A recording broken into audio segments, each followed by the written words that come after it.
La sexualité sur le chemin spirituel, ça a fait beaucoup de remue-ménage. Mmh. Au niveau des institutions notamment, ça a été assez compliqué. Mmh. Mmh, en fait, la sexualité peut être, on peut beaucoup s'identifier avec la sexualité. Mmh. C'est pour ça que dans tous les textes spirituels, enfin, ça dépend lesquels, mais souvent on dit qu'il y a une certaine vigilance à avoir. Pas que les textes d'ailleurs, hein, il y a beaucoup de sages qui recommandent de d'être vigilant. Mmh. Euh, il y a aussi beaucoup de sages qui recommandent, par exemple, d'avoir une seule ou un seul partenaire sexuel parce que ça évite de suralimenter le mental. Mmh. Maintenant, donc ça c'est les recommandations de manière générale. Nous y voilà. Maintenant, la conscience absolue ne juge rien du tout. Voilà, Donc, à titre d'expérience, tout peut être vécu. Et il y a même des gens pour qui le chemin exactement. spirituel en soi, Ouais, ça peut passer par la sexualité. tout à fait. En entretien, Gérald et moi, enfin, je sais pas pour toi, mais je suis quasiment sûr que Mmh. on a reçu des gens qui vivaient de la sexualité de toutes sortes de façons. Ah, complètement. J'ai même reçu des personnes qu'on appelle travailleuses du sexe, Ouais, comme bah, moi pareil. qui La en même. fait sont aussi sur un chemin spirituel. Mmh. Donc il y a plein d'idées qu'on a qui sont fausses hein, sur certains Mmh. métiers, on pourrait dire. Bien sûr. Et donc le rapport à la sexualité, il peut être très très différent chez Mmh. chacun. Mmh. Je peux parler, je vais parler de mon expérience, c'est plus simple. Pour moi, en fait, la sexualité, ça a été une transposition de, de la façon dont je vivais le monde. On va dire, c'est comme si ça se subtilisait de plus en plus. Au début, je pense, physique, quoi. Donc après, j'avais une approche consciente du corps physique. Donc, comme j'ai fait des arts martiaux depuis tout petit, donc j'essaie d'être très conscient, très présent. Petit à petit, ça s'est subtilisé dans le sens où, comme dans les arts martiaux d'ailleurs, c'est marrant, ça devient de moins en moins physique, de plus en plus énergétique, Mmh. ce qu'on appelle les arts martiaux internes. Ouais. Et donc, la sexualité devenait de plus en plus énergétique, où je sentais les flux d'énergie, etc., ce que ça fait au niveau des centres vitaux. Euh, mais sans pour autant essayer d'en faire quelque chose de Mmh. technique. Moi, j'ai jamais essayé de voir ça comme quelque chose de technique. Je trouve ça un peu... bon, après, chacun fait ce qu'il veut, hein, chacun expérimente ça comme il veut. Mais mettre du technique là-dedans, quand je dis du technique, ça veut dire mettre du mental là-dedans, essayer de cadrer les choses, j'ai la sensation qu'on passe à côté On de peut quelque pas. chose. Donc ça se vivait de manière énergétique, mais spontanément. Et puis effectivement, petit à petit, il commence à y avoir une sorte de... Au début, c'est duel. Enfin, il y a une dualité forcément, parce que le corps est un objet, donc notre corps Mmh. est un objet, en face, Ouais. le corps de l'autre est un objet. Tant qu'on est identifié aux objets, on a l'impression effectivement qu'il ne peut pas y avoir de fusion. Mais il y a un moment donné où effectivement, il peut s'expérimenter Mmh. des états de conscience modifiés, Mmh. notamment liés à ce qu'on appelle des fois la Kundalini, des choses comme ça. Entre Donc, autres, ouais. parce que pendant la Ouais. sexualité, donc les maîtres tantrika en parlent. Ouais. Donc, maîtres tantrika, c'est ceux qui enseignent le tantrisme ancestral, qui n'est pas que la sexualité, mais bon, là j'en parle là parce que c'est le sujet. Bah ouais. Et donc, il est possible d'éveiller la Kundalini et Mmh. donc de transcender l'identification au corps pendant la sexualité, Tout à fait. l'identification au temps et l'espace également, euh, et puis il peut même y avoir réalisation du soi. Hein. Exactement. C'est connu d'ailleurs, il y a Tout à fait. quelques histoires comme ça Ouais. de moines au Tibet notamment. Exactement. Je me rappelle l'histoire d'un moine tibétain qui avait fait une intense sadhana auprès de son maître. Ouais. Et le maître lui a dit à un moment donné, va dans le village, va expérimenter la Mmh. sexualité avec une femme et il a réalisé le soi à ce moment-là. Ouais. Donc voilà, ça fait partie des possibles. Et donc il y a un moment donné où sur le chemin, j'ai senti qu'il n'y avait plus personne aux commandes. Ça, c'était de manière générale. Et puis ça s'est manifesté aussi dans la sexualité, c'est-à-dire qu'il y a une espèce de spontanéité de la vie qui se fait. Ça se fait, moi j'appelle ça plutôt comme une espèce de danse spontanée. Et je vois qu'il n'y a personne au contrôle. Et,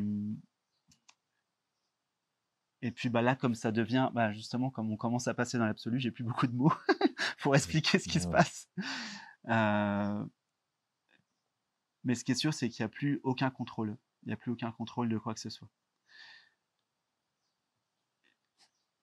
Et donc ce qui est intéressant, c'est que ça, comme toute chose très intime, par exemple, j'ai fait beaucoup de musique aussi. En musique, l'apprentissage du chant, par exemple, de la voix, renvoie à quelque chose de très intime et nous montre un peu comment on en est, enfin où on en est par rapport à l'ego, c'est-à-dire aux croyances qui sont liées à ce que l'on croit être, quoi, au petit moi du personnage. Et ben c'est la même chose avec la sexualité. Souvent, on voit l'ego, il peut ressortir plus fort, comme c'est quelque chose de très intime, il peut ressortir plus fort. Donc on peut voir l'aspect contrôlant, l'aspect dominant, l'aspect, les peurs, le manque de confiance, etc. Ça ressort plus fort. Comme quand on apprend la voix, eh ben, c'est la même chose en fait avec la sexualité, ça ressort plus fort. Donc c'est pour ça que c'est intéressant de conscientiser ce qui se passe. Et puis comme dans toute relation, moi je finirais juste par dire que c'est intéressant aussi d'être très transparent, très au clair et puis s'il y a des jugements, tu conscientises qu'il y a des jugements sans juger les jugements. et ouais, il y a beaucoup de jugements en plus parce que spiritualité et sexualité, souvent on oppose ça. Bien sûr. Alors que c'est juste une expression de la vie, il n'y a rien à juger, quoi. Il n'y a rien à juger. Alors, le centre sacré, parce qu'on l'appelle comme ça, le fameux centre sacré. Pourquoi il est le point central de toutes les préoccupations de la plupart des gens?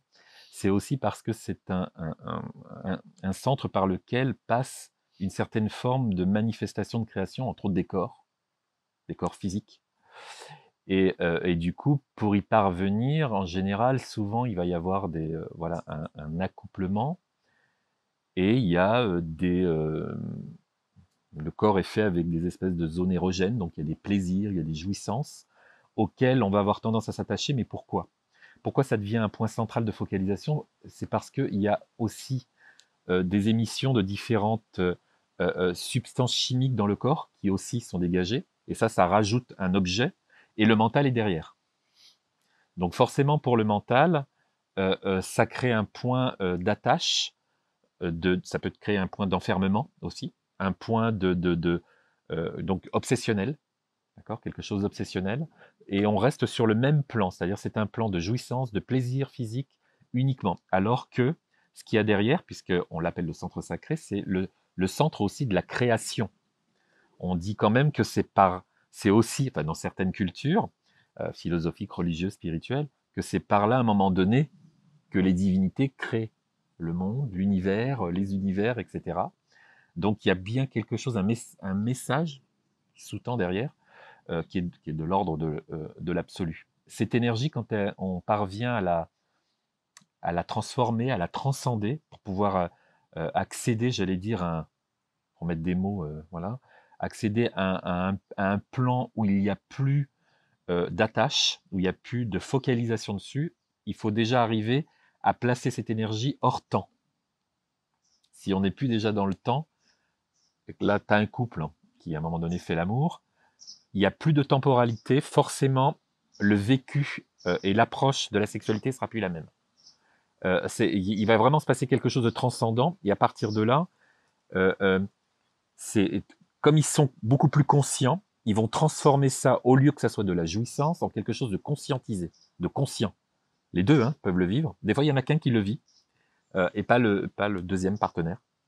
Et des fois, il y a les deux. Et là, à partir de là, il y a vraiment quelque chose qui est de l'ordre de la... il y a comme une transformation totale, et par là, on peut atteindre à l'illumination, à la réalisation. Donc c'est un centre, euh, c'est pas qu'il est plus important que les autres, mais par là quand même passe énormément de choses, et on a plein de croyances là-dessus. On pense que on est obligé, par exemple, d'avoir des relations sexuelles. C'est pas non plus une obligation. On peut avoir une voie où il y en a, une voie où il y en a pas. C'est pas un problème, mais ce qu'il faut, c'est être vrai, sincère, honnête dans sa façon en fait de percevoir la sexualité, de façon à pas se fourvoyer, parce que la sexualité c'est vraiment quelque chose. On ment beaucoup autour de tout ça, on triche beaucoup autour de tout ça. Enfin, il y a plein de trucs. C'est de l'ordre du tabou, de l'ordre du secret, de l'ordre voilà. Et c'est d'ailleurs pour ça qu'il y a tant de problèmes qui sont liés à ça, tant d'abus, de viols, de choses liées à ça, parce qu'on n'est pas clair avec ça non plus.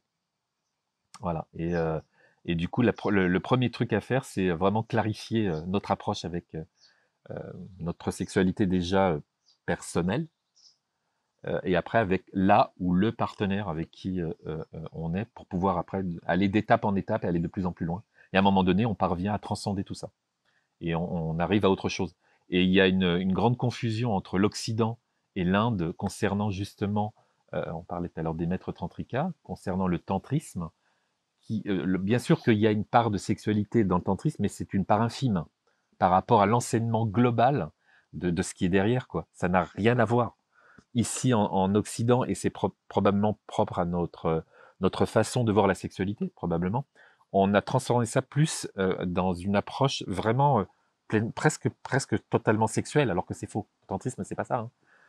C'est simplement l'amour, mais pas l'amour forcément sexuel. C'est l'amour divin, c'est l'amour, le cœur, l'embrasement du cœur. C'est vraiment ça. Donc il y a pas mal de confusion. Voilà. Et juste une petite parenthèse aussi, il y a une sexualité qui est pas très connue, que vivent les mystiques et qu'on peut vivre des fois quand on est dans une intense sadhana, qui est une sexualité, on pourrait dire astrale, où Oui, tu vas, ça peut paraître bizarre, mais où tu vas avoir des relations avec ce qu'on appelle en Inde des devas, donc des exactement. divinités, des êtres subtils. Ouais, Et ça peut arriver quand on a une sadhana intensive et qu'on n'est pas forcément en couple sur Terre, il peut y avoir ce genre de pratique. En France, il y a aussi quelques nonnes que j'ai rencontrées qui vivaient une relation physique, intime exactement. avec le Christ. Ouais, Alors physique, enfin ça se vivait dans le corps physique, ouais, c'est ça. mais c'était en fait subtil, quoi. C'était au Ouais. niveau des corps subtils. C'est quelque chose qui est pas très connu, mais ça existe aussi. Ça existe, c'est vrai que c'est quand même assez présent dans les sadhanas, parce que très intensive, et on peut le vivre avec donc dans l'astral, sur un plan astral, avec son propre maître spirituel ou son gourou. Donc, mais c'est vécu sur ce plan-là. Donc oui, oui, bien sûr.